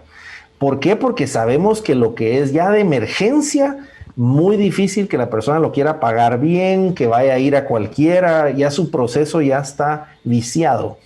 y han utilizado, por ejemplo, las nuevas redes sociales como TikTok, como videos en YouTube mucho más largos y explicativos en donde se posicionan como expertos en ciertas cosas que la gente quiere hacer. Por ejemplo, temas de blanqueamiento, temas de colocar frenos, pero de los que son sublinguales, donde son estéticos y no se ven, etcétera. Entonces, hay una parte de hacerle más fácil las objeciones, que en algunos casos es el precio. Otra, entender el miedo y tratar de hacer lo inverso.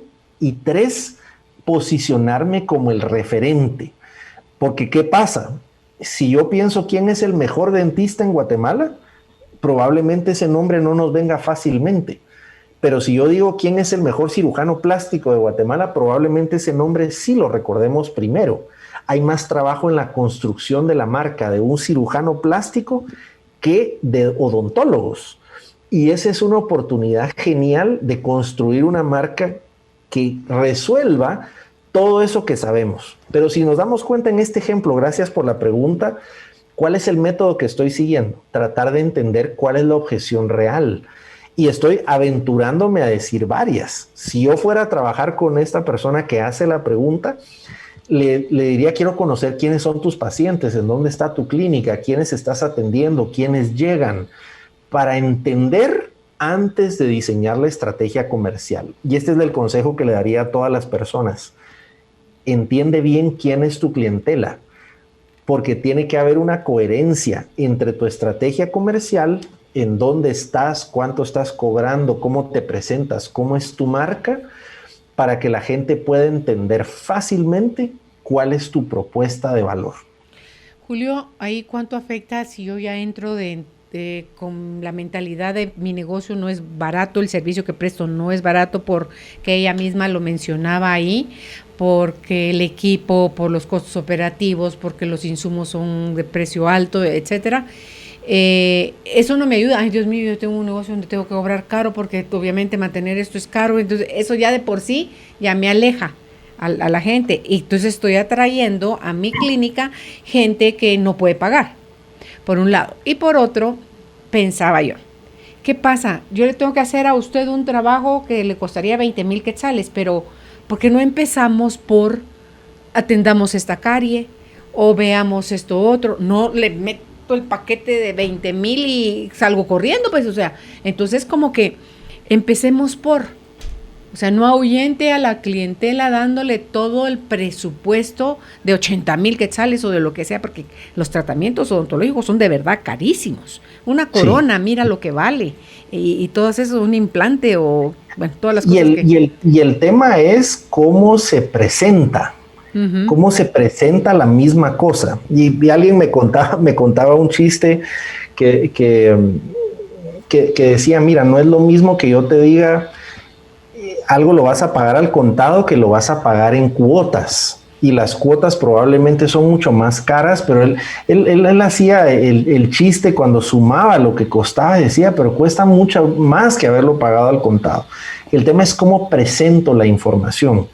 Y sobre todo, en productos odontológicos, en productos funerarios, en seguros, son cosas que yo no quiero tener que usar, a menos que tú me digas, me vas a hacer un blanqueamiento donde mañana yo voy a tener una sonrisa espectacular. El beneficio esperado es más de corto plazo, pero esto no ocurre en la mayoría de tratamientos odontológicos, que son de largo plazo, y donde tú no necesariamente vas a ver el resultado. Por ejemplo, que te dijeran, póngase frenos porque usted va a poder masticar mejor. Y probablemente tú ni cuenta te has dado que tú no masticas bien. Versus, ¿qué pasa con el cirujano plástico? Te vende un beneficio automático de corto plazo. Entonces, en muchos de estos productos es cómo llevo a un plazo más de corto plazo el beneficio esperado para la persona. Porque son productos que no necesariamente quiero consumir, sino tengo que consumir. Ok. Alguien más dice, buenas tardes, muy buen programa, quiero orientación, por favor. Les cuento, a mí me gusta mucho la costura, tengo el emprendimiento de vender playeras exclusivas para niños, pero cuando voy a los mercados me doy cuenta que hay muchas ventas de lo mismo y me da temor no vender y quedarme con una inversión no utilizada. Un consejo, por favor, ¿qué debo hacer para que este negocio me funcione? Muchas gracias. Excelente. Y mira, acá la clave es en que eres diferente. Hay un autor de marketing que se llama Seth Godin que escribió un libro que se llama La vaca morada. Y él decía, si existiera una vaca morada, esa vaca sería muy diferente al resto porque es realmente diferente. La pregunta a nuestra oyente sería, ¿en qué eres tú diferente? Y buscar ese nicho de personas a las que les puedas hablar. De nuevo, yo regreso al poder de las redes sociales. Si tú tienes una página en Instagram que es gratuito y tú colocas tus diseños exclusivos y los pones ahí, este fue el diseño hecho a la medida de tal persona, y empiezas a tener seguidores, y por cierto lo llevamos a su casa y además lo hacemos a la medida de lo que usted quiere, eso te hace diferente a la mayoría de ropa. ¿Y qué pasa? La ropa tiene un insight interesante. A las personas nos gusta sentirnos únicos por nuestra vestimenta. Y esto es algo que si yo puedo hablarle a esas personas que están dispuestas a pagar por algo realmente único, ahí está la clave. Que por un lado conozca quiénes son esas personas y yo les pueda ofrecer algo realmente único, entonces yo encuentro una propuesta de valor. Lo que pasa es que empezamos al tema de la coherencia. Si yo digo, yo hago ropa exclusiva, pero me voy a un mercado masivo, ahí me estoy comparando contra un mercado masivo. Les voy a poner mi propio ejemplo. ¿Cuántos consultores hay en el mundo? Millones. Pero yo busco ser diferente en algunas variables, inclusive en a quién le hablo. Yo recuerdo cuando empecé mi emprendimiento, yo le decía a mi equipo, necesito que nuestro primer cliente sea una multinacional global y en donde atendamos a los altos ejecutivos. Tú pudieras pensar, y solo eso querés, no querés pollo también. Pero yo era bastante específico en decir, nuestro primer cliente va a dictar el futuro de nuestras empresas. Lo mismo le diría a nuestra oyente. ¿Quién es su cliente ideal? No es lo mismo decir, yo le hago ropa exclusiva a las celebridades de Guatemala, a le hago la ropa exclusiva a los niños de estos colegios, a soy para todas las personas. Me llamó la atención cuando empezaba su emprendimiento Emilio Méndez. Ustedes saben cómo lo empezó a hacer. Él empezó a ir a los conciertos y encontraba dónde estaba el cantante famoso y les iba a donar un traje para que lo usaran. Y decía, esto fue cortesía de Saúl E. Méndez. Entonces, él sabía que quería posicionarse en la alta moda y por eso iba a buscar cantantes, empresarios y les donaba de su ropa. Ese era su marketing. Pero ¿qué empezó a pasar? Que cuando las personas aceptaban y lo usaban públicamente, él podía decir, soy exclusivo porque he visto a estas personas. La misma pregunta le haría a nuestra oyente. ¿Qué te hace diferente? ¿Es por tus diseños? ¿Es por quién atiendes? ¿Es por tu canal de distribución? ¿Es porque tienes un diseño que nadie más tienes? ¿Cuál es eso que te hace diferente? Pero el mejor consejo que puedo darte, haz como ese libro y busca cuál es tu vaca morada. ¿Qué te va a hacer diferente? Porque, nuevamente, ¿por qué escuchamos a Carolina? Carolina es una marca que tú asocias que Carolina, esa marca tiene ciertos beneficios que te gustan a ti como oyente. Lo mismo quien te está comprando. ¿Cuáles son tus beneficios y cuál es la marca que estás construyendo para que crean que tú eres la opción que satisface mejor sus necesidades? Ok, en la siguiente pregunta dice, buenas tardes, No trabajo en ventas, pero creo que me toca ser vendedora en este momento. Tengo 8 años trabajando para la empresa actual. En el tiempo he ido escalando internamente, pero creo que este momento de cambios en la empresa, para mí es momento de negociar un aumento en mi salario. Es probable también que haya un cambio de posición. ¿Qué estrategias me recomienda para poder acercarme con esta petición y tener más probabilidades de éxito? Gracias. Excelente. Acá yo diría, primero, hazte la pregunta, ¿qué tanto has sembrado en esa empresa? No vayas a pedir algo sin estar seguro que has sembrado lo suficiente. Primera pregunta que yo haría. Lo segundo, antes de negociar un aumento, yo miraría cómo está la empresa en este momento. Este es un momento en donde simplemente tener trabajo ya es una fuente de agradecimiento. Y las empresas están buscando recortes y despedir personas, entonces puede ser un momento tenso para ir a pedir un aumento. Entonces hay que tener esa sensibilidad de ver en dónde está la empresa en este momento. Y por otro lado, si ya decidí que voy a ir a pedir un aumento y considero que es el momento oportuno, yo buscaría un tiempo para llevar soluciones antes de pedir. Entonces, por ejemplo, yo diría, estos son los 5 problemas que yo he visto en la empresa, estas son las soluciones que planteo y me encantaría tener una oportunidad para poder trabajarlas. Estoy consciente que esto es algo adicional en el trabajo, pero estoy abierto a buscar alternativas. Si nos damos cuenta, no estamos pidiendo un aumento, sino que eso es al final estamos diciendo, y por cierto, estoy abierto a que me den una mayor compensación por esto, pero ya identifiqué los problemas, este es el valor que yo puedo aportar y finalmente estoy dispuesto a explorar alternativas. No estoy pidiendo, estoy agregando valor. Dense cuenta, el principio siempre es cómo agrego valor, cómo conozco los problemas de la empresa y cómo sirvo antes de pedir. Porque estarán de acuerdo conmigo que las personas que son valiosas en la empresa, uno mismo busca que no se le vayan, pero porque siempre están agregando valor. Ahora bien, no necesariamente yo voy a aumentar por default a las personas, eso puede ser una petición válida, pero el tema es cuándo lo hago y cómo lo hago, y estar seguro que he sembrado suficiente en la relación antes de pedir algo. Claro. Alguien más te pregunta cómo tener una mentalidad abundante. Bueno, yo diría que la antesala de la abundancia es el agradecimiento. Con solo que estemos hoy acá vivos, escuchando un programa de enriquecimiento, imagínense lo que cuesta aprender los principios que Carolina nos está compartiendo abundantemente, los que nuestra audiencia estamos construyendo en conjunto. Imaginémonos eso, ya tenemos una hora de abundancia, donde hemos compartido buenas ideas, buenos consejos, donde estamos unidos en una comunidad de personas que también quieren aprender. El tema de la mentalidad de abundancia es ver el mundo con otros ojos. Así como en este momento yo pasé una hora con gente que está aprendiendo, que estamos sacando buenas ideas y perlas de conocimiento. Tú pudiste haber dicho, pasé una hora en el tráfico. La mentalidad de abundancia es qué decido ver en el mundo, a qué le digo que sí, a qué le digo que no. Porque yo podría decirles, esa misma hora tú puedes enfocarte en lo que estás agradecido o en aquello que te falta.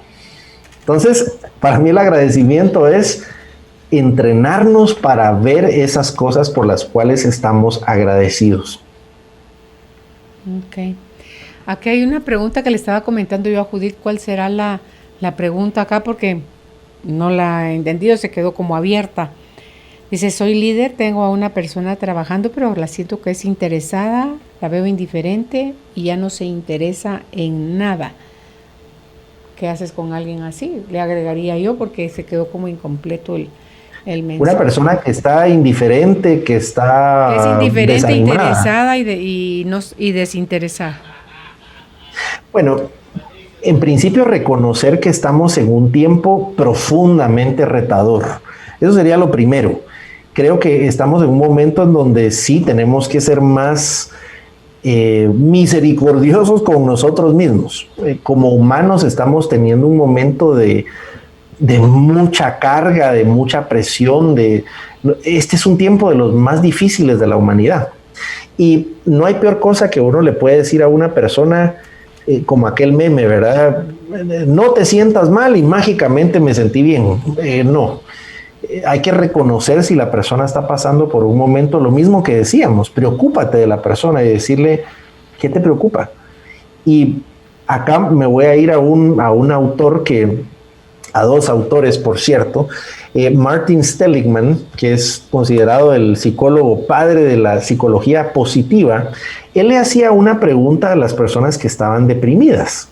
Y él decía, ok, yo entiendo que estás deprimido, entiendo que no tienes ganas de nada.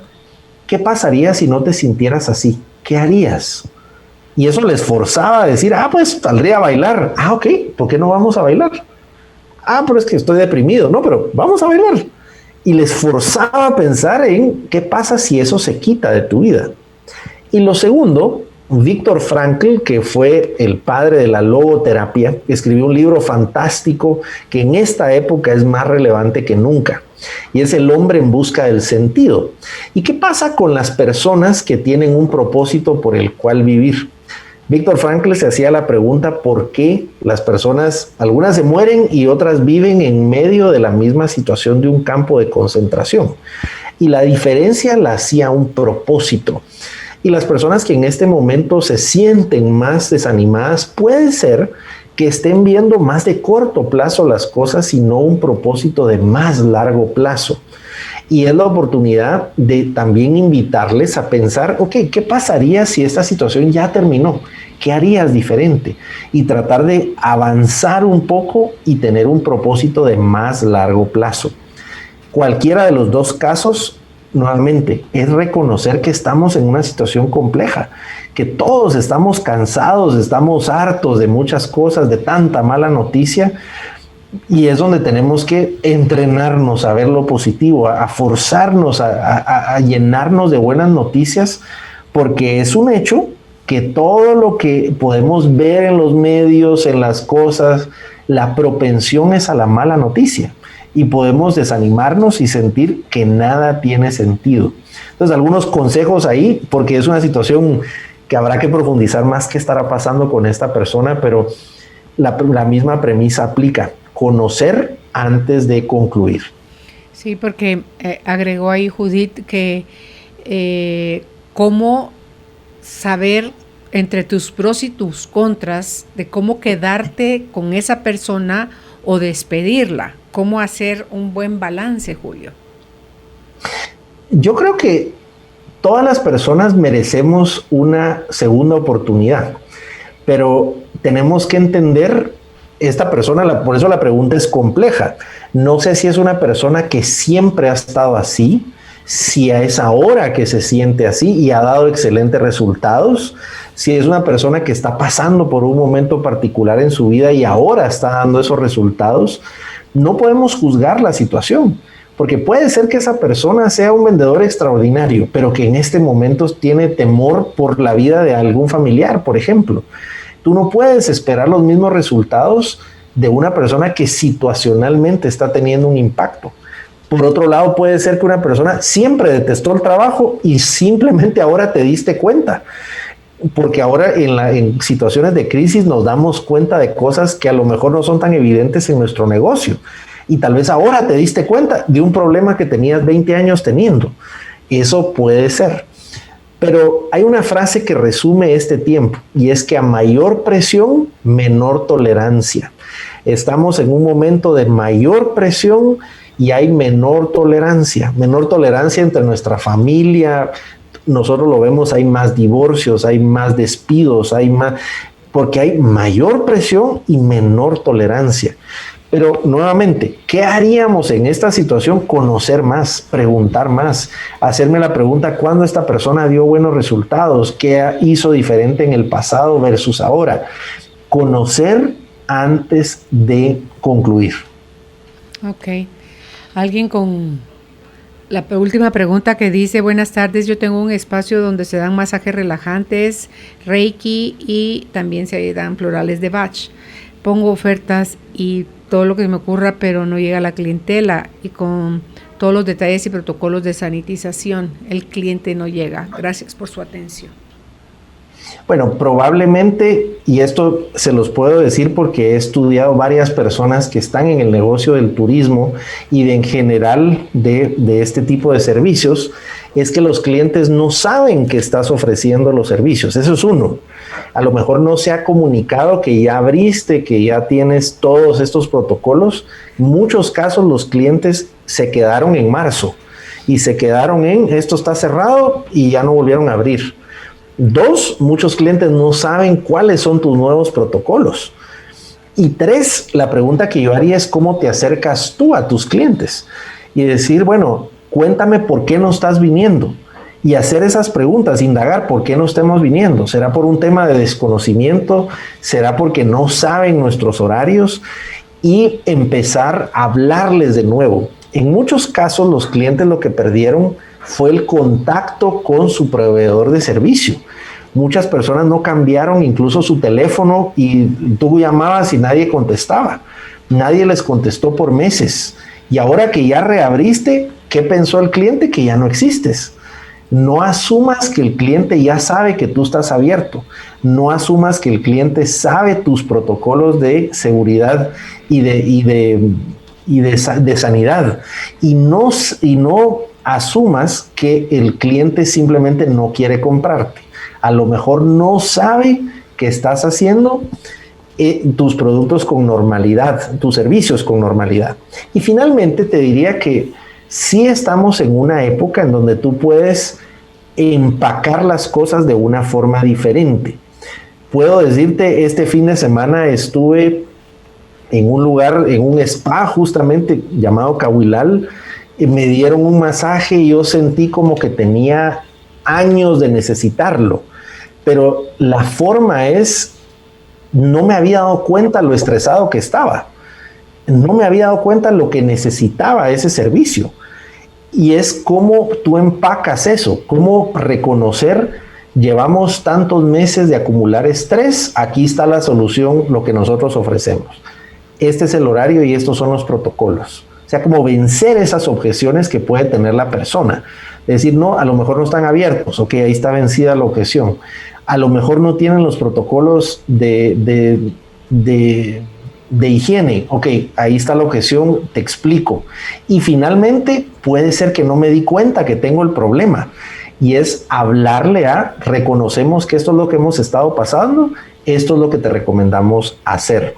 Así que en conclusión, acércate a tus clientes, indaga más y mira por qué no es, porque a lo mejor se rompió la comunicación y simplemente no saben que ya de nuevo estás ofreciendo tus servicios. Entró una nueva pregunta, dice, tengo un negocio de comida y mis ventas son bajas, quiero mejorarlo, ¿qué puedo hacer o cuál es su recomendación? Bueno, pregunta bastante amplia porque no sé qué tipo de comida, si es un restaurante, si es a domicilio, pero nuevamente, apliquemos la misma metodología. ¿Por qué están bajando las ventas? ¿Están bajando en general? ¿Están bajando en un canal, en cierto tipo de productos? Me acercaría a los clientes que me han comprado y les preguntaría, ¿por qué ya no me estás comprando? Y ahí nuevamente los clientes pueden decirte no, porque estoy gastando menos en esto, o solo estoy comprándolo a domicilio, o solo estoy comprando este tipo de servicios. Y nuevamente decir, ok, ¿será que si todos mis clientes me dijeron que están comprando a domicilio, ¿será que yo ofrezco a domicilio? ¿Será que no estoy en otros canales en donde ahora el cliente está comprando? Un gran cambio, por ejemplo, en el mundo de los alimentos es que muchos clientes se tornaron a comprar por Uber Eats, por ejemplo, o por un Globo o por un Hugo y ya no cambiaron su conducta de consumo y ya no están comprando por otros canales porque era más fácil la aplicación que inclusive el servicio que le ofrecía el restaurante o el proveedor de alimentos. Entonces, nuevamente, conocer a mi cliente, entender por qué lo está haciendo o por qué no lo está haciendo y ajustar mi oferta. Nuevamente, regreso a las redes sociales. Ahora podemos hacer estudios en redes sociales muy baratos. Podemos crecer nuestro alcance de una forma muy costo efectiva. Inclusive hacer estas preguntas que les digo, uno puede hacer una investigación de mercado con pocos quetzales. No necesitas invertir mucho, pero le puedes llegar a miles de personas. Se puede segmentar en las redes sociales para preguntarle a tus clientes qué es lo que está pasando, qué necesitan y cómo les puede servir mejor. Ok. Esa era la última pregunta, Julio. Muchísimas gracias nuevamente por haber aceptado nuestra invitación. ¿Dónde pueden ustedes contactar a Julio Zelaya? En redes sociales está como Julio Zelaya, y si es por correo electrónico, julio@juliozelaya.com. Será hasta una próxima oportunidad, Julio. Como siempre, me dio muchísimo gusto verte. Que estés bien. Un gran abrazo, Carolina. Que Dios te bendiga y nuevamente felicidades por ese aniversario. Saludos, por favor, a Alba. Gracias, Julio. Que estés bien. Un abrazo. Chao. Nos vemos. Atrevernos a ver las cosas de manera diferente. Abrirnos al conocimiento para manifestar la vida que deseamos. Esto fue la entrevista del día junto a Carolina, la mujer de hoy.